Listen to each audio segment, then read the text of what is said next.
Aka are an ethnic group inhabiting the Mekong region in Southeast Asia. Their historical origins are said to lie somewhere in Yunnan, China. A war there in the middle of the 19th century caused mass migration to the south.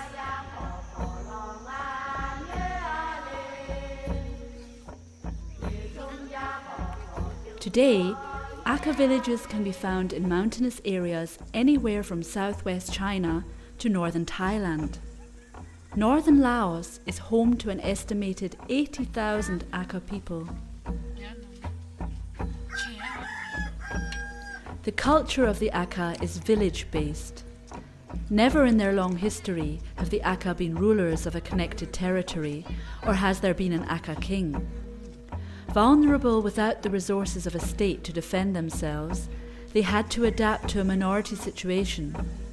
Gradually marginalized up into the mountains, they managed to maintain their traditional lifestyle, seemingly untouched by fast-paced economic and political changes in the lowland.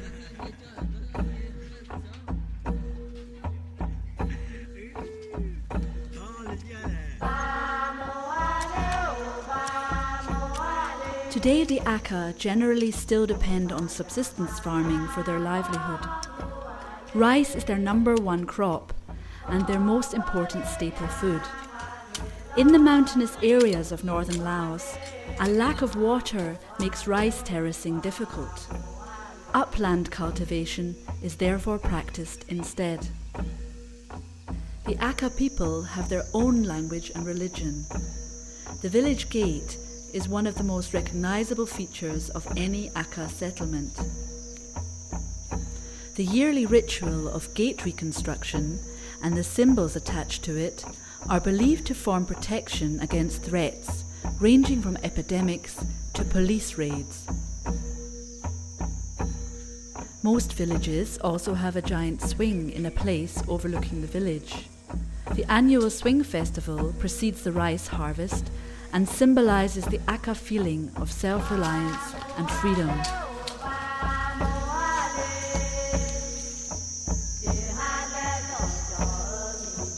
Organizing sufficient clean water for the family is one of the most strenuous and time-consuming tasks in the mountains.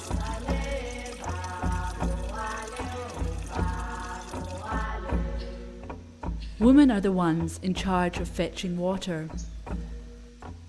Often the next well is a long walk from the village.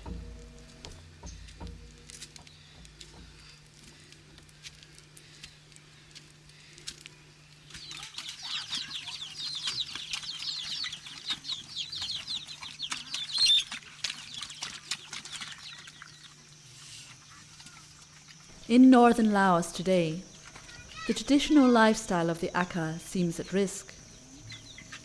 Over the past 20 years, more and more villages have been abandoned as their inhabitants moved to the lowlands to be closer to the district capital, Muang Sing.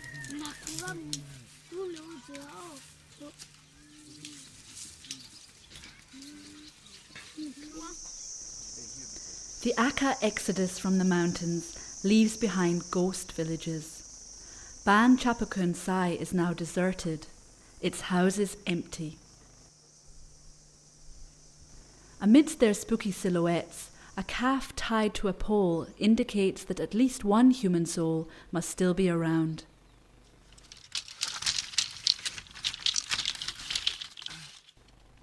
Yotong is the last inhabitant of Chapakun Sai. He stayed behind to catch a lost cow while everybody else moved. Using a calf as bait, he is constructing a trap for its mother. As soon as he has caught it, he will follow his fellow villagers to their new home in the lowland. He has many reasons for the move.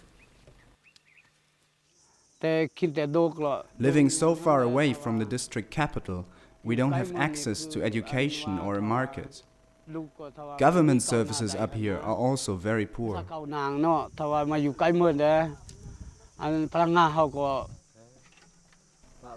Pressure on the Aka to give up the traditional practices of opium growing and shifting cultivation has also led them to seek alternative sources of income in the lowland.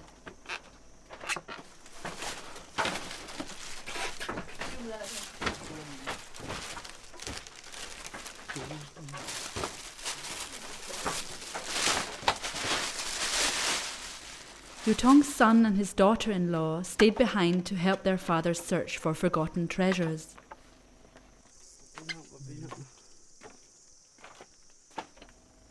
Of course I'm going to miss my village, but if moving closer to town means that we get access to better facilities, then it's worth it.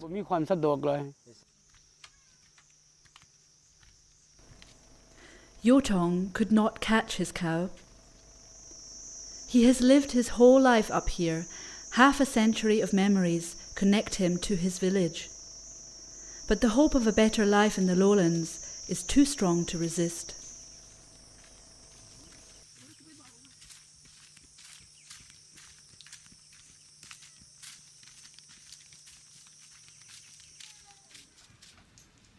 Sinuan moved down from the mountains together with her family in 1994. In their new homes, the newcomers at first were confronted with a terrible situation. When we came to Huakam village in April 1994, the villagers faced many problems, including sickness. In the first 3 months, 48 people died. 3 เดือนหั่นนี่เสียนี่48 คน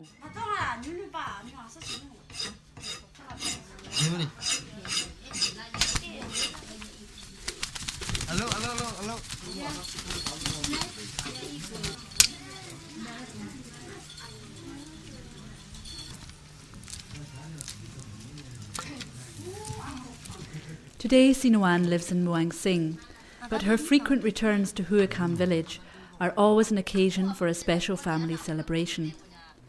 By local standards, the family has made it and is definitely better off. The very hard first years in the lowland seem forgotten. Sinuan proved able to contribute to the family's wealth when she was discovered by a foreign aid organisation, which was at the time looking for Aka Lao translators. The people from the Lao German Rural Development Programme said, "Would you like to come with us?" Back then, I could only speak a little Lao in comparison to now.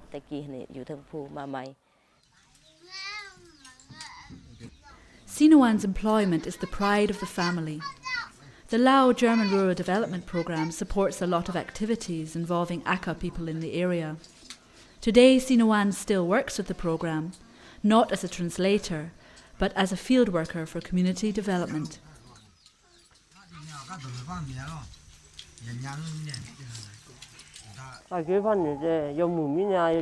Our life has become much better since my daughter got that job. I have experienced things which I never thought possible before.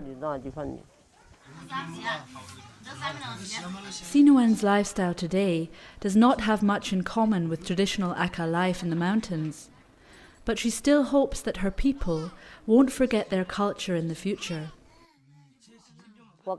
I think that some of the Aka tradition should be preserved. For example, nowadays girls can wear any clothes they want, but for festivals they should still put on traditional costumes.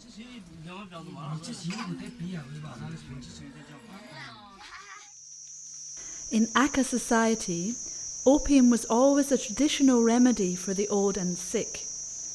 In the last 2 centuries, the greed of various colonial and lowland powers in the region led to a huge increase in the growth of poppies. Addiction spread, and farmers became reliant on opium as a source of income.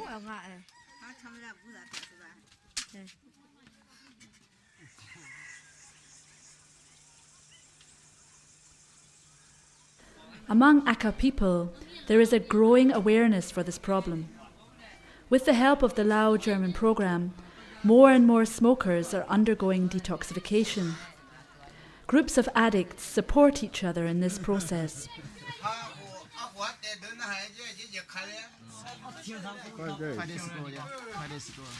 For the camera, one of the patients reenacts the pain he felt during the first few days.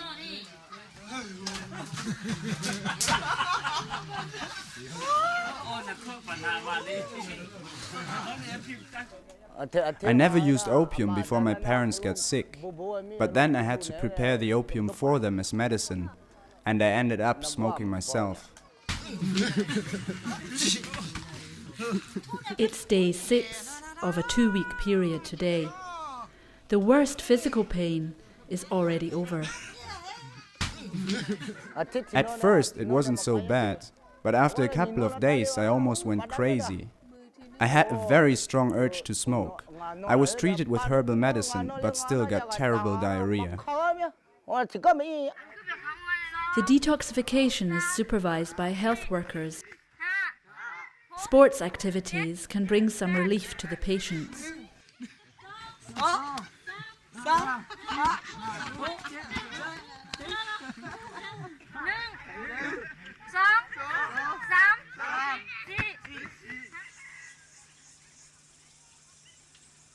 The detoxification camps are set up in the villages of the addicts. This way it is easy for the patients to keep close contact with their families. If they want, they can even go home to join them for meals. Most addicts are men, but the burden of addiction rests on the whole family.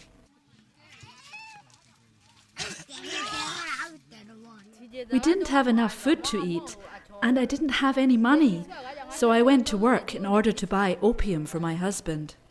I will stop smoking for good now, because as an addict I didn't even have enough money to buy clothes or food for my sons. I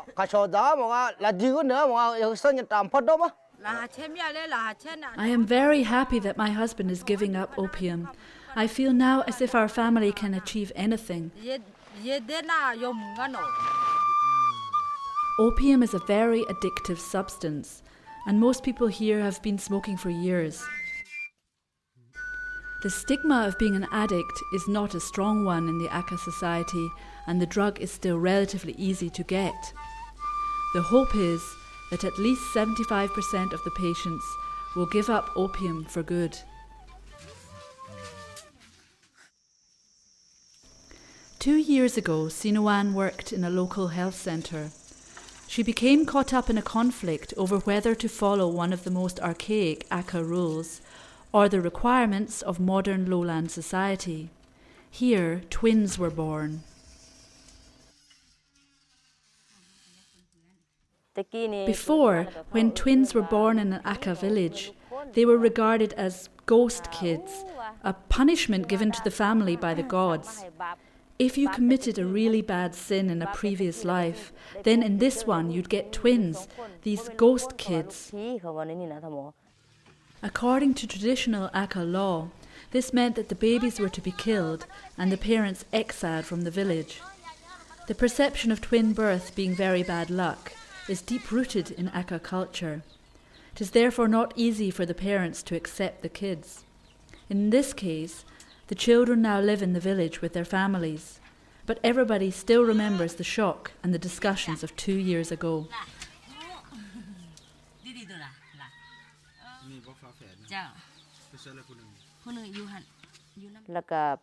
When the nurse touched the stomach after the first baby was born, she said, "Oh, it feels hard.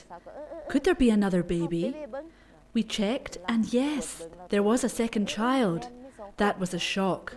The father turned his back, the grandmother left the room, and the mother started crying.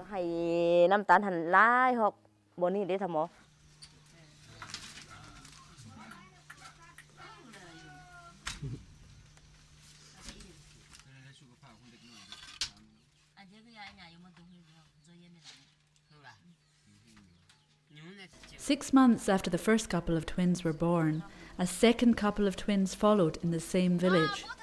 After a lot of discussions and support from the Lao German program, they too were accepted by their parents.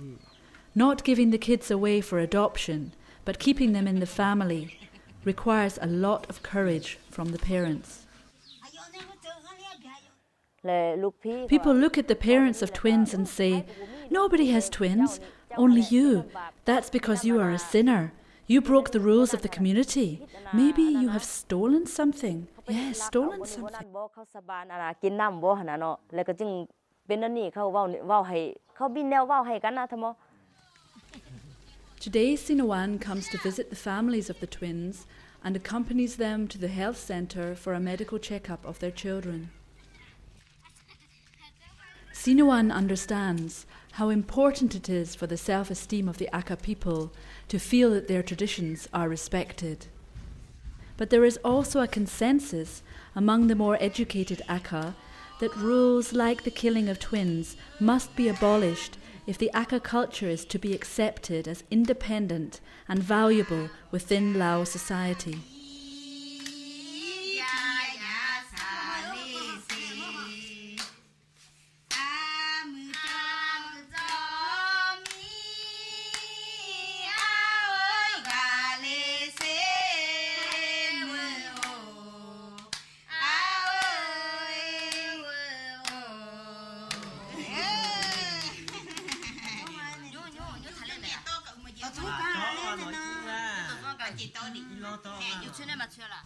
The twins' parents are torn. On the one hand, they have come to love their unusual kids for what they are. On the other, they get looks from fellow villagers who still believe that having twins means that in truth, you must have committed some terrible sin.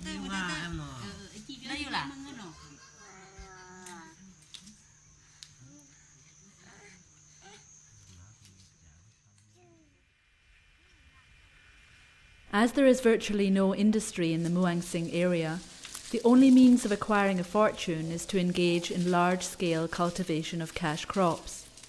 Landowners grow sugarcane and sell it to Chinese buyers.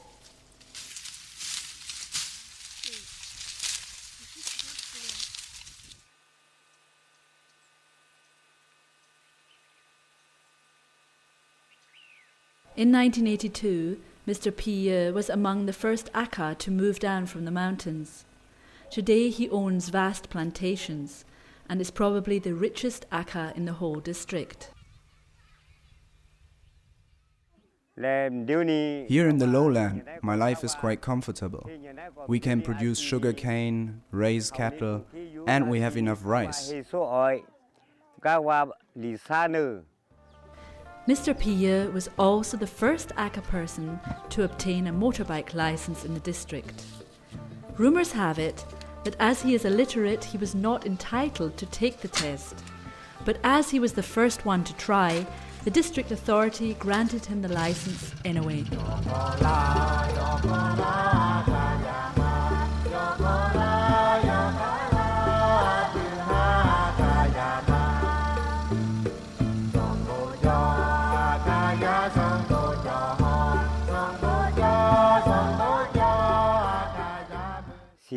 In the mountains, there was no access to a road, and for the kids it was very hard to go to school.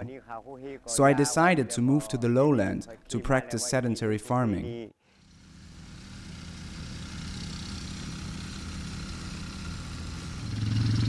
Mr. Piye clearly enjoys the freedom that his business instincts earned him. Buying groceries at Muang Sing Market whenever he wants is just one of them.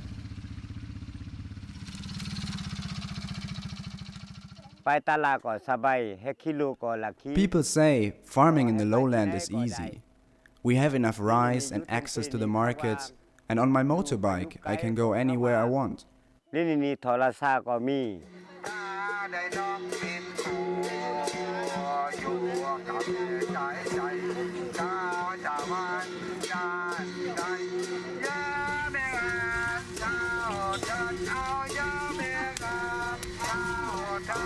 Mr. Piye represents the first generation of resettled Aka. At the time when he moved to the lowlands, the density of population was still very low and land for farming was easily available. With his lifestyle, his values have also changed. Now if somebody says this and that has been caused by ghosts, I don't believe it. It's just talk. There has been a lot of change in this village.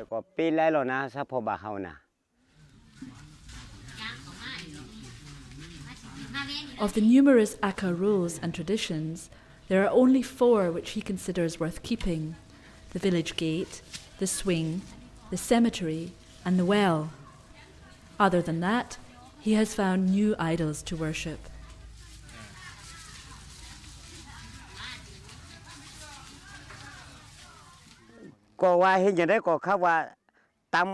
When my kids come back from boarding school in Udom Sai, they can decide if they want to follow the Aka tradition or not.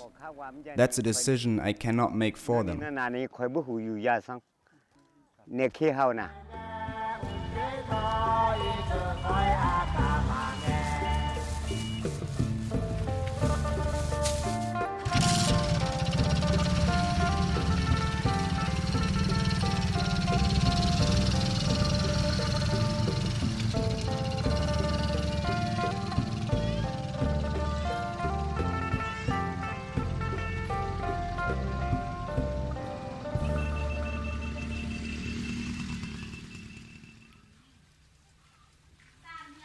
Nam Keo Noi School in Muang Sing. It is a boarding school like this that Piya's kids attend. The lessons are taught in Lao language. Si Hom is 15 years old. For her, and for most of the Aka students here, learning the country's official language is the first and most challenging task. Like her classmate Bun Hom, she has very strong reasons for aiming at a better education than her parents received. Today, Aka people are very poor, and they also smoke opium. When they become addicts, they can't hope to do well in lowland society. There are many more lowlanders than Aka working in white-collar jobs. Next door, there's a physics lesson. Meidu comes from the same village as Bunhom and Sihom. She's been made class representative, which has earned her considerable respect among her classmates.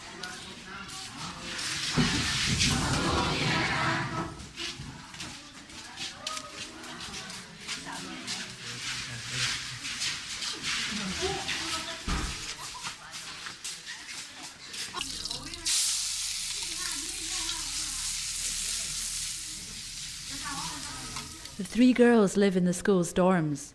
In the public kitchen, everybody cooks their lunch together.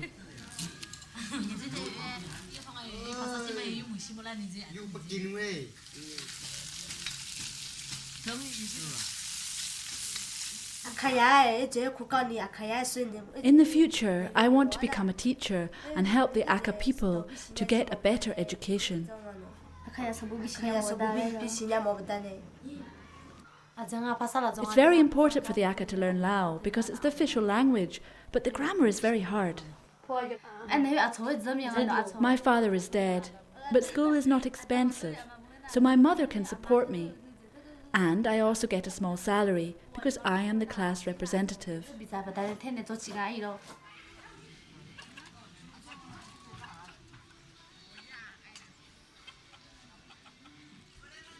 Although all 3 enjoy going to school here, they also miss their families. The village is far away, and the ride is expensive. They cannot afford to go home more than once a month.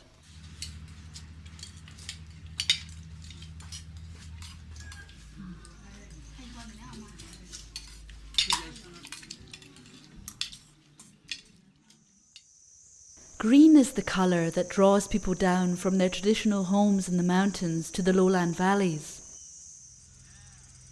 The green of lush paddy fields, which can bring their owners up to 4 tons of high-quality rice per hectare and year.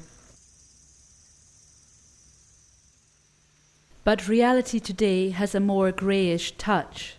The lowlanders have already divided up most of the area's land among themselves.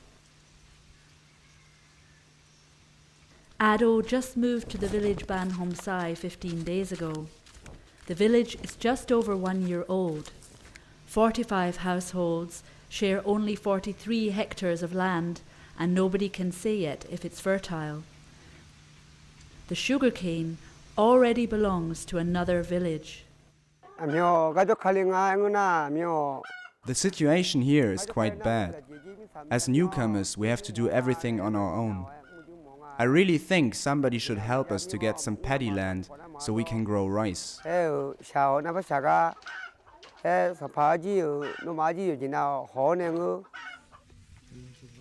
But getting more land will not be easy for the people of Ban Hom Sai. More people are still expected to come. Land prices are going up, and long-term residents are reluctant to accept the newcomers. Already there are conflicts between old and new villages over land and water rights.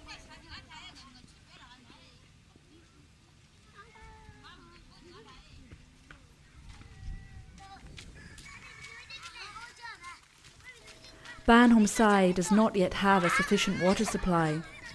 The people have to go to neighbouring villages for drinking water and washing themselves, which leads to quarrels. The village does have a well, but the water in it is dirty.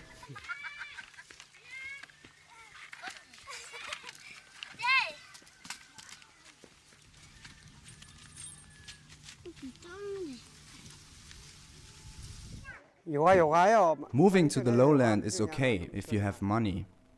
I have to try and find a way to earn some. But I have only been here for 2 weeks and I'm not exactly sure where to start.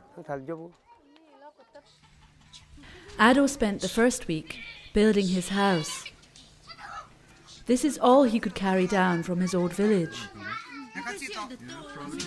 Pressure on the Aka to stop opium production has led to a rapid increase of resettlement in the past 2 years. Without their most important cash crop, life in the mountains no longer seemed viable, and Ado, like many others, saw no choice but to move to the lowland.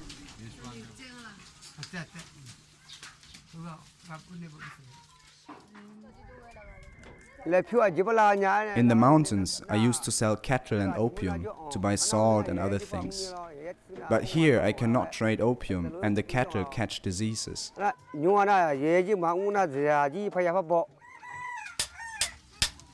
Ado was the blacksmith of his former village, a position of high esteem among the Aka.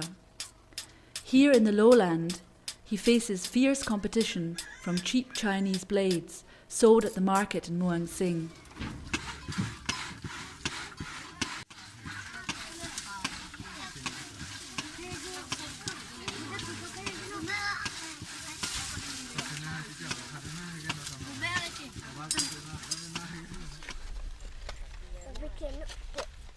For newcomers like these, selling their labour to landowners is the only means of surviving. But as more and more come, the wages tend to decrease. 10,000 keep, around $1, is the going rate for a day of hard work in the fields. Our situation is very bad. The money we earn here is really not a lot. I think somebody should help our families to get some land.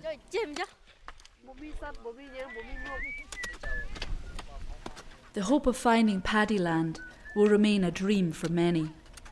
Most of the arable land has already been claimed.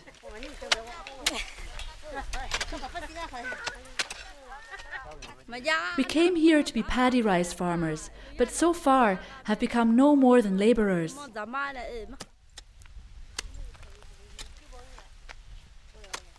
With competition for land and employment still increasing, it becomes ever harder for newcomers to find their place in the lowlands.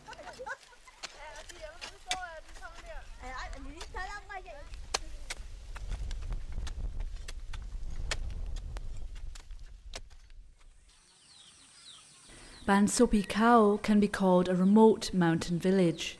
The walk from here to Muang Sing takes more than 5 hours, and the village cannot be accessed by car.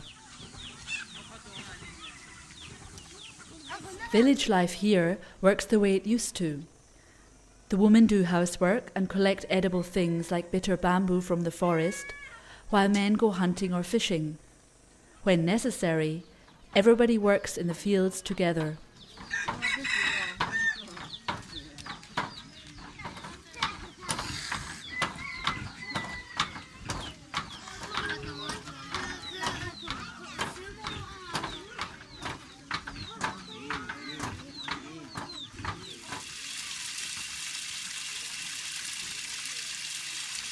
The village chief, the so-called Nai Ban, is well respected in the village, and traditional structures seem to be in place and working. At the moment, we don't think of moving, because our livelihood in the mountains is sufficient. And besides, this village has been here for many generations. I don't want to move from this area. But in the future, I don't know what will happen.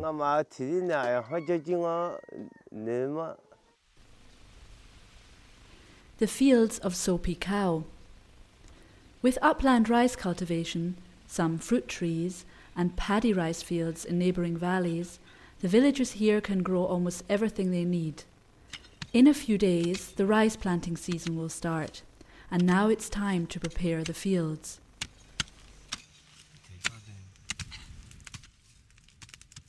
The Nai Ban and a boy from the village do the field work, while the Nai Ban's son burns vegetation.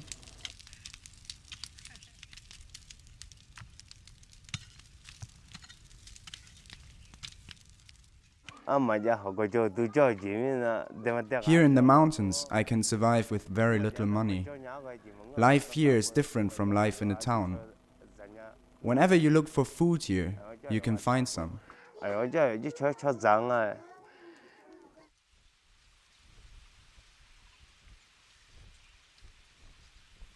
The Nai Ban knows how difficult their situation would be if they moved to the lowlands. He sees the advantages of mountain life, for example, in the less frequent outbreaks of dangerous diseases due to the cooler mountain climate. Up here, my parents never had to go to hospital. If you live in the lowlands, if there is no hospital, you cannot survive.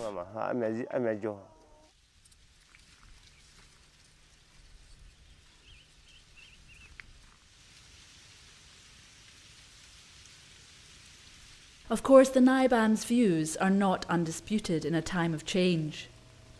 And it may be hard for the younger generation to find ways of satisfying their lust for life in a remote mountain village. The Nai Ban is aware that the temptations of a modern lifestyle may lure some young people to leave the village.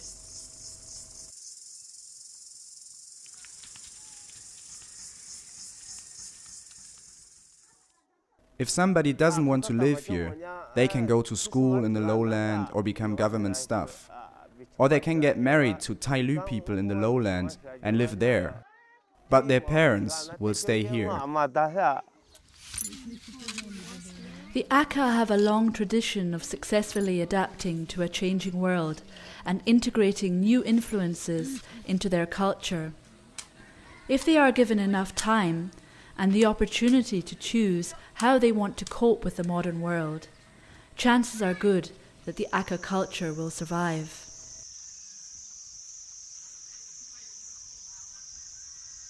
In village schools, a new generation of Aka takes the first steps towards an education which they will need for the challenges that lie ahead. They will be the ones to decide which traditional knowledge and values are kept alive to shape Aka life in 21st century Laos.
God.